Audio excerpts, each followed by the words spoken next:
రాష్ట్రం వచ్చిన తర్వాత రాష్ట్ర ముఖ్యమంత్రి కేసీఆర్ గారి నాయకత్వంలో గ్రామీణ ప్రాంతాల్లో ఏ విధంగా ముందుకు తీసుకుపోవాలని చెప్పి ఆలోచనతో ముందుకు పోతూ ఉన్నాడు. ముఖ్యంగా తర్వాత ఈ 9 నెలలలో మెదక్ ఎలక్షన్ వస్తే అత్యధిక ఓట్లు టీఆర్ఎస్ పార్టీ కైవసం చేసుకుంది. అక్కడ కాంగ్రెస్ కానీ బీజేపీకి డిపాజిట్ రాలేదు. ఈరోజు ఈ పట్టభద్రుల ఏదైతే రెండు ఎలక్షన్స్ అవుతున్నాయి, ముఖ్యంగా మన జిల్లాతో పాటు ఖమ్మం, వరంగల్ జిల్లాకు సంబంధించిన ఈ పట్టభద్రుల దాంట్లో ముఖ్యంగా రాజేశ్వర్ రెడ్డి గారు ఒక విద్యావంతుడు, విద్యా సంస్థలు ఉన్న వ్యక్తి, ఒక చక్కటి క్యారెక్టర్ ఉన్న వ్యక్తి, డాక్టరేట్ కూడా వచ్చింది. ముఖ్యంగా విద్యావంతులకు పట్టభద్రులు ఎవరైతే ఉన్నారో వాళ్ళకు అన్ని విధాల వాళ్ళ కోసం పోరాడే వ్యక్తి కూడా వేరే అభ్యర్థులకు లేరు. ఇవాళ బీజేపీ అభ్యర్థి ఎవరో మీ అందరికీ తెలుసు. వాళ్ళు ఎంతో ప్లాన్ ప్రకారంగా ఓట్లు ఎన్రోల్మెంట్ చేయించినప్పటికీ కూడా నేను ఒకటే చెప్తున్నా, ప్రజలు ఈ యొక్క ప్రాంతంలో ముఖ్యంగా ఎడ్యుకేటెడ్స్ కానీ టీచర్స్ కానీ అందరికీ కూడా తెలుసు టీఆర్ఎస్ అభ్యర్థికి అత్యధిక ఓట్లు ఇస్తారని గెలిపిస్తారని చెప్పేసి గెలుపు అనేది ఏమాత్రం కూడా మా ఆలోచన లేదు. మెజార్టీయే మేమందరం కూడా ఆలోచిస్తున్నాం. ఇంకా కాంగ్రెస్ పార్టీ అభ్యర్థి అయితే మీ అందరికీ తెలుసు, వాళ్ళు ఎప్పుడు కూడా ఇన్ని సంవత్సరాలు ఎన్నడూ కూడా కాంగ్రెస్ పార్టీ అభ్యర్థి పెట్టదు పట్టబడుతుంది. ఈసారి పొన్నాల లక్ష్మయ్య ముఖ్యంగా మతిస్థిమితం కోల్పోయి ఆయన 40,000 ఓట్లతో ఓడిపోయి కాంగ్రెస్ పార్టీ అని చెప్పి క్యాండిడేట్ డిక్లేర్ చేస్తే వాళ్ళు నానా తిప్పలు పడుతున్నారు. యువకులు ముఖ్యంగా ఈరోజు సుమారుగా 2 లక్షల పైన ఓట్లు చేరినాయంటే యువకులు గ్రామంలో ఎవ్వరు కూడా ప్రోత్సహించకపోయినా వాళ్ళంతా వాళ్ళే ఓటు ఎన్రోల్మెంట్ చేయించుకున్న ఘనత ఇవాళ ముఖ్యంగా టీఆర్ఎస్ పార్టీ ఎప్పుడైతే ఈరోజు ఇవాళ తెలంగాణలో ముఖ్యమంత్రి కేసీఆర్ అయిన తర్వాత అదొక ప్రత్యేకత వచ్చింది. యువకులకు తప్పకుండా ఇలా భాగస్వాములు కావాలని చెప్పి పెద్ద ఎత్తున చాలామంది కూడా ఇవాళ ఓటు ఎన్రోల్మెంట్ చేయించుకున్నారు. కాబట్టి నేను ఒకటే చెప్పదలుచుకున్నా, రేపు బంగారు తెలంగాణలో భవిష్యత్తులో భాగంగా మనందరూ పార్టిసిపేట్ ఉండాలంటే రాజేశ్వర్ రెడ్డి గారిని సుమారుగా 1,00,000 ఓట్లతో గెలిపేయాలని చెప్పి నేను కోరుతా ఉన్నా. ఎందుకంటే వారు గెలిపే రేపు మనందరికీ కూడా గ్రామీణ ప్రాంతంలో మేమందరం కూడా కేసీఆర్ వెనుక ఉన్నామని చెప్పేసి భావం వ్యక్తం చేస్తున్నా.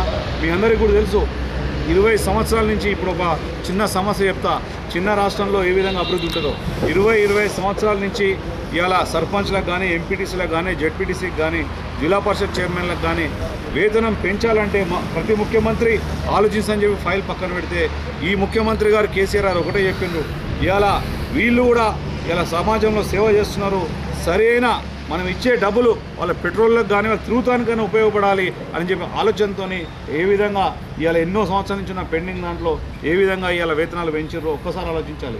ఈ సమస్యలు ఒక ముఖ్యమంత్రి, ఈ రోజున్న ముఖ్యమంత్రి ఉద్యమకారుగా పనిచేసి మంత్రిగా పనిచేసి రాష్ట్ర ముఖ్యమంత్రి అయ్యిండు, ప్రజల సమస్యలు అన్నీ తెలుసు. కాబట్టి మనందరికీ కూడా రాబోయే రోజుల్లో బ్రహ్మాండంగా వారి పరిపాలనలో గ్రామీణ ప్రాంతంలో అభివృద్ధి జరుగుతుందని చెప్పి చెప్తా ఉన్నాను. ఇలా 1000 రూపాయలు పెన్షన్లు ఇస్తారంటే చాలామంది నవ్విండ్రు, వికలాంగులు చాలామంది నవ్విండ్రు. ఇలా అవన్నీ కూడా చెప్పిన ఆచరణలో ఉన్నాయా లేవో ఒకసారి ఆలోచించాలి. ముఖ్యంగా ఎస్సీలకు 3 ఎకరాలు అన్నారు. ఇలా చాలామంది విమర్శిస్తున్నారు ఏమైనా అని. 9 నెలల్లో సాగు చేసే 3 ఎకరాల భూమి ఇస్తున్నారు. ఇవాళ ఇంకా కూడా రాబోయే రోజుల్లో ప్రతి ఒక్కరు కూడా ఇచ్చే అవకాశం ఉన్నదని చెప్పి చెప్తా ఉన్నాను.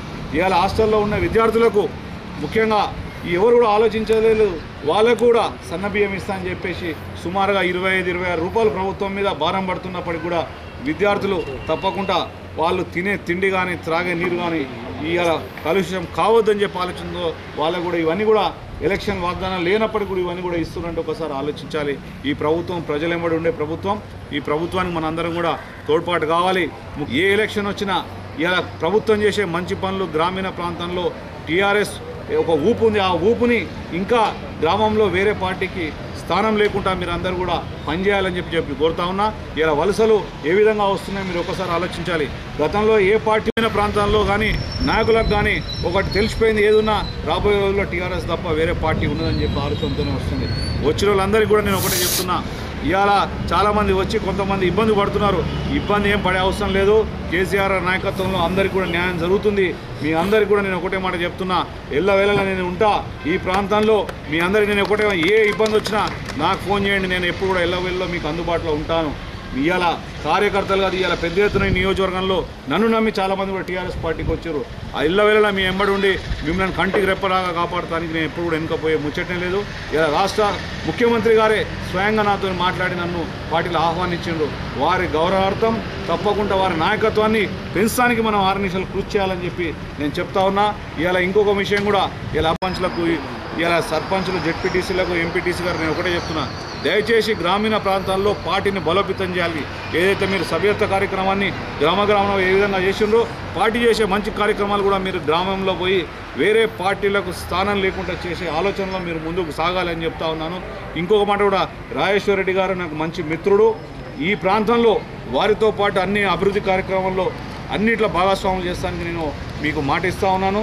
మాట ఇస్తే తప్పే వ్యక్తి కాదు, ఎవరో ఎక్కడో వ్యక్తి కాదు. ఇలా బీజేపీ మనకు పోటీ ఇంతో అంతో బీజేపీతోనే ఉంటుంది, కాంగ్రెస్ పార్టీకి డిపాజిట్ కూడా రాదు. ఈ బీజేపీ పార్టీ అభ్యర్థి ఎవరో మీకు తెలియదు. రాజేశ్వర్ రెడ్డి అంటే మీ అందరికీ కూడా తెలుసు.